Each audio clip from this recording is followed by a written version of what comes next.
वालेकुम, welcome to my channel cooking home में। आज हम बनाने जा रहे हैं ग्रीन चिली भिंडी, जिसके लिए हमें चाहिए 1 कप ऑयल, एक दरमियाना साइज़ का प्याज जिसको हम लाइट ब्राउन कर लेंगे।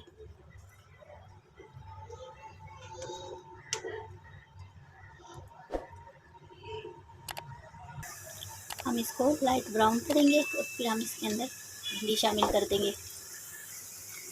ये देखिए प्याज ब्राउन हो गया है, लाइट ब्राउन। अब हम इसके अंदर भिंडी शामिल कर देंगे। भिंडी 1 पाव के करीब है और साथ ही इसके अंदर हम हरी मिर्चें शामिल करेंगे, जो मैंने 10 से 12 ली है। 1 पाव भिंडी में 10 से 12 हरी मिर्च ली हैं। आप अपने टेस्ट के हिसाब से कम या ज़्यादा कर सकते हैं। अब हम इसको 4 से 5 मिनट फ्राई करेंगे। भिंडी और हरी मिर्चों को फ्राई होते हुए 4 से 5 मिनट हो गए हैं।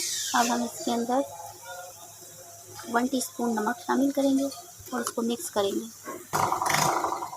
1 टेबल स्पून अदरक लहसुन का पेस्ट ये शामिल करेंगे और इसको मिक्स करेंगे। हाफ़ टी स्पून हल्दी शामिल करेंगे, हाफ़ टी स्पून गरम मसाला पाउडर और 1 टेबल स्पून कुटा हुआ धनिया और ज़ीरा और 1 टीस्पून कसूरी मेथी। अब सारे इंग्रेडिएंट इसमें मिक्स करेंगे और 2 मिनट के लिए फ्राई करेंगे। 2 मिनट हो गए हैं इसको फ्राई होते हुए। अब हम इसके अंदर टमाटर शामिल करेंगे। टमाटर मैंने 3 से 4 लिए हैं। इनका साइज़ छोटा था, दरमियाने हो तो 2 बहुत हैं।